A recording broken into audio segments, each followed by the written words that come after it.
जो ईवीएम है इसमें जो इलेक्शन हो रहे हैं, हाँ। आप देखिएगा कि इसमें घोटाले ही घोटाले। हाँ, अगर बैलेट पेपर से इलेक्शन हो हाँ। तो लोगों को ये पता चलेगा ना कि हमने किस पे मोहर लगाई है। अच्छा। बटन आप कहीं दबाओ, वोट कहीं जा रहा है, तो उस पे जो है कि देश की राजनीति पे बहुत बड़ा फर्क पड़ता है। अच्छा, कि ये जो आने वाला 2024 का लोकसभा चुनाव ठीक है, है। इसे आप बैलेट पेपर से करा लें। हाँ। सटीक खबरों का सीधा असर। आप देख रहे हैं एनसीआर समाचार, खबर भी असर भी। नमस्कार, मैं आपकी सर्वेशा बंगवाना और आप देख रहे हैं एनसीआर समाचार। ईवीएम को लेके तमाम यहाँ पर विरोध हो रहे हैं, नारेबाजी हो रही है और कहा जा रहा है अगर ये वाला चुनाव हम भाजपा से हार गए तो लहू लुहान हो जाएगा। तो सीधा ही ईवीएम पे बातचीत करेंगे। ईवीएम पर ठीकरा फोड़ रहा है तमाम विपक्ष और कुछ वकील, सुप्रीम कोर्ट के और बड़े नेता। तो सीधा इनसे बातचीत करेंगे। हमारे साथ खान चाचा है, रेसलर प्रोटेस्ट में है, आपने देखा होगा काफी सक्रिय। तो सीधा इनसे जुड़ेंगे। चाचा, क्या लग रहा है ईवीएम में वाकई में धांधलेबाजी हो रही है, घोटाला हो रहा है क्या? देखिए, ईवीएम एक ऐसी टेक्नोलॉजी है हाँ। जिसके बारे में अभी तक इस देश के बड़े बड़े साइंटिस्ट, इंजीनियरों को भी नहीं पता है कि कैसे इसको मूव करना है। अच्छा। पता ही नहीं है। जो ईवीएम है इसमें जो इलेक्शन हो रहे हैं, हाँ। आप देखिएगा कि इसमें घोटाले ही घोटाले। हाँ। अगर बैलेट पेपर से इलेक्शन हो हाँ। तो लोगों को ये पता चलेगा ना कि हमने किस पे मोहर लगाई है। अच्छा। ईवीएम का सिस्टम क्या है कि उसमें बटन है। कई हाँ। बार ईवीएम में ऐसे हो जाता है, हैकिंग हो जाती है, बटन आप कहीं दबाओ, वोट कहीं जा रहा है, तो उस पे जो है कि देश की राजनीति पे बहुत बड़ा फर्क पड़ रहा है। अच्छा। जनता पे भी फर्क पड़ रहा है। हाँ। हम बैलेट पेपर क्यों नहीं इस्तेमाल करते? एक बार कम से कम नहीं तो सेंट्रल गवर्नमेंट को चाहिए, देश के लोगों को चाहिए कि ये जो आने वाला 2024 का लोकसभा चुनाव ठीक है। है, इसे आप बैलेट पेपर से करा लें। हाँ। देश की जनता की मांग भी रह जाएगी और आपका मान भी बच जाएगा। ईवीएम की सत्यता भी सामने आ जाएगी।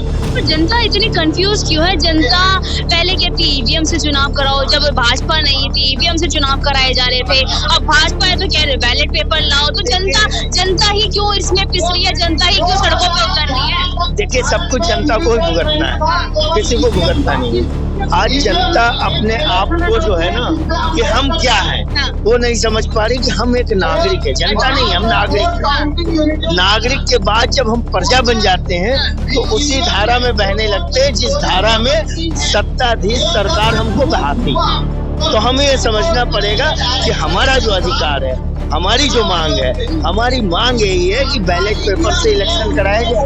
इसमें बुराई क्या है?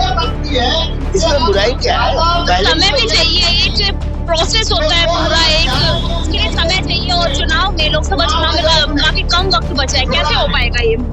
देखिए, पिछले 60 सालों तक लगभग ईवीएम से चुनाव होते रहे। आपको पता है ईवीएम पे बैलेट पेपर से चुनाव होते रहे। जब ईवीएम टेक्नोलॉजी आई, BJP, Bharatiya Janata party opposition में थी, इन्होंने भी ईवीएम का विरोध किया था, बहुत पुरजोर विरोध किया था।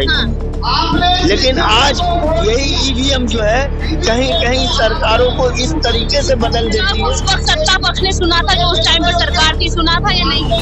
बिल्कुल नहीं, उस वक्त भी नहीं सुना था सत्ता पक्ष ने। इस वक्त सुनेगी या नहीं? क्योंकि ईवीएम में घोटाला, ईवीएम में घोटाला, उस समय भी घोटाला था, आज भी घोटाला। आज जनता चाहती है, देश की जो नागरिक है वो चाहते हैं कि बैलेट पेपर से इलेक्शन हो जिसमें सत्यता सामने आए। और बैलेट पेपर पे जब हम मोहर लगाते हैं, किसी चीज पे हम स्वास्तिक का मोहर लगाते हैं, हमने भी बैलेट पेपर से वोटिंग किया है। जब हम फर्क बताइए बैलेट पेपर से और ईवीएम से, थोड़ा फर्क बताइए हमारी जनता को। फर्क ये है कि बैलेट पेपर से वो हमारा सबूत रहता है कि हमने वोट दिया है। अब जो है कि नए तरीके से अगर बैलेट पेपर से फिर से चुनाव हो तो जिस जगह पे हम मोहर लगाते हैं वहाँ उसका सिग्नेचर और फोन नंबर भी लिखना जरूरी हो, ताकि ये पता चले कि उसी वैध व्यक्ति ने ये अपना वोट डाला है। ये नई प्रक्रिया आनी चाहिए। पहले तो सिर्फ हम मोहर लगा देते थे चुनाव चिन्ह के आगे कि हमने इस पार्टी को अपना मत दिया, लेकिन अब उस पे उस व्यक्ति का सिग्नेचर, उसका फोन नंबर भी होना चाहिए जिसने वोट को डाला है। तब ये सत्यता पता चलेगी कि वोट वाकई में मेरा है और हमने डाला है। अभी कुछ दिन पहले वीवीपैट मशीन आई थी जिसमें हमें रसीद मिला करती थी कि हमने वोट डाला है। वीवीपैट की मांग कर रहे हैं अब जो है कि वीवीपैट भी नहीं निकलता, रसीदें भी निकलती नहीं, तो हमारे पास क्या सबूत रह जाएगा कि हमने वोट दिया है। कुछ आपने देखा होगा कि सीए या एनआरसी के लिए भी वो सबूत मांगे जाते हैं कि आपने वोट दिया है कि नहीं दिया है, लेकिन हमारे पास कोई पर्ची नहीं, कोई रसीद नहीं, तो विपक्ष का विरोध नहीं कर रहा, आप लोग क्यों विरोध कर रहे हैं? अगर कोई तकलीफ होती, कोई नुकसान हो रहा होता, कोई मतलब गड़बड़ी होती तो विपक्ष भी विरोध करता ना। विपक्ष तो कहीं नजर ही नहीं आ रहा है। एक बात ये बताइए, विपक्ष कोई नेता कोई दल थोड़ी होता है, विपक्ष तो आम जनता आम नागरिक होती है। आज आम नागरिकों ने ये सवाल उठाया है सरकार पे, तो सरकार को इन सवालों का जवाब देना चाहिए, जनता की भी तो माननी चाहिए। हम तो आम नागरिक है, हम भी तो विपक्ष है। विपक्ष का कोई बड़ा नेता या कोई विपक्ष का दल का कोई नेता होगा, उसे ही आप विपक्ष मानेंगे। जनता तो कह रही है मोदी ही आएंगे, क्या मोदी ही आएंगे, जनता तो यही कह रही है। आएंगे, बिल्कुल आएंगे भाई, सारी संसाधन उनके पास है तो आएंगे नहीं, कैसे नहीं आएंगे? जब सारे देश के संसाधन उनकी मुट्ठी में हो, उनके कब्जे में हो, तो भाई इलेक्शन तो जीत करके उन्हीं को आना चाहिए। तो क्या लग रहा है इस बार बीजेपी 400 पार करेगी क्या? बिल्कुल करेगी, उनका ध्येय है 400-500 वो सीट लेकर के आए। अच्छा। लेकिन ये आप सीट लेकर के आओ, ईमानदारी से लेकर के आओ, आप बैलेट पेपर से जो है इलेक्शन करा लो। तो ईमानदारी से तो लेके आ रहे हैं, तमाम योजनाएं दे रहे हैं, तमाम सुविधाएं दे रहे हैं जनता को, 5 किलो राशन दे रहे हैं, वोकल फॉर लोकल, तमाम चीजें, राम मंदिर के दर्शन कराने वाले हैं। देखिए, राम मंदिर एक अलग मुद्दा है। राम मंदिर हमारे धर्मों से जुड़ा हुआ है, देश के संस्कृति से जुड़ा हुआ है। राम मंदिर को आप राजनीति में क्यों घसीट रहे हैं?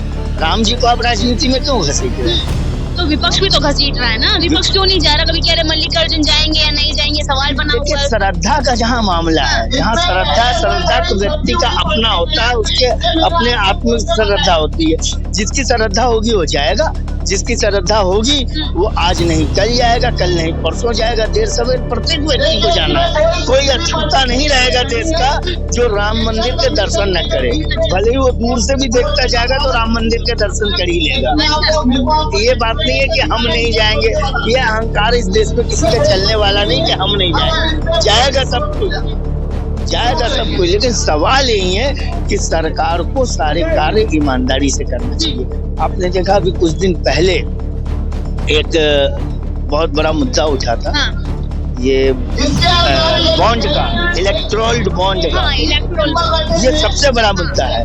अब हमें पता ही नहीं कि किसने, किस पार्टी कोई सरकार नहीं होती, पार्टी एक दल, एक नेता, आम लोग होते हैं, हम जैसे लोग होते हैं। अब हम जैसे लोगों को कोई काला धंधा करने वाला गोरे लोग जो है वो बहुत ज्यादा रुपया दे रहा है, उसके पास वो रुपया कहाँ से आ रहा है ये पता तो चले कि कौन व्यक्ति कितना रुपया दे रहा है, तो उसके पास वो रुपया कहाँ से रहा है। और उस व्यक्ति को अगर वो पार्टी जिसे चंदा दे रहा है वो सत्ता में आ जाती है, सत्ता में आने के बाद अगर वो उस व्यक्ति को बैक से जो है कि सपोर्ट दे रही है, उसकी सहायता कर रही है, तो जनता को क्या मालूम, पब्लिक को क्या मालूम कि सरकार किसकी सहायता कर रही है। तो ये इलेक्ट्रोल बॉन्ड जो है इस पे भी बात होनी चाहिए, ये भी निष्पक्ष होना चाहिए कि पता चले आम नागरिक को, देश के आम नागरिक को, किस दल को किसने चंदा दिया और जिसने चंदा दिया उसके पास वो पैसा आया कहाँ से। क्या पता वो काला धंधा करने वाला हो, ये भी तो पता चले कि वो व्यक्ति कौन है जिसने की बहुत बड़ी धनराशि किसी दल, किसी पार्टी को दी है। वो तो सभी देश के सभी दल पार्टी के लिए, किसी एक पार्टी के लिए तो है नहीं। ठीक है, मेरा अंतिम सवाल ये है, लोकसभा चुनाव हो पाएंगे या नहीं हो पाएंगे इस विरोध के होते हुए? देखिए, विरोध चाहे हो चाहे जितना हो, लोकसभा चुनाव तो होगा और अपने तय समय पे। ठीक है, बहुत शुक्रिया बातचीत करने के लिए। तमाम यहाँ पर लोग हैं ईवीएम का विरोध कर रहे हैं, पर देखना यही है कि ये विरोध क्या ये चुनाव होने देगा या नहीं। पर ये कहा जा रहा है कि चुनाव आयोग ने जो समय निर्धारित कर दिया है लोकसभा चुनाव के लिए, उस पर चुनाव होना तय है। इस विरोध का कोई भी खामियाजा जो है चुनाव आयोग पर और लोकसभा चुनाव को नहीं भरना पड़ेगा। पर सवाल यही है, क्या ईवीएम को बैलेट पेपर में तब्दील किया जाएगा या नहीं, ये बड़ा सवाल है। मैं आपके साथ रितेश मंगवाना और आप देख रहे थे एनसीआर समाचार।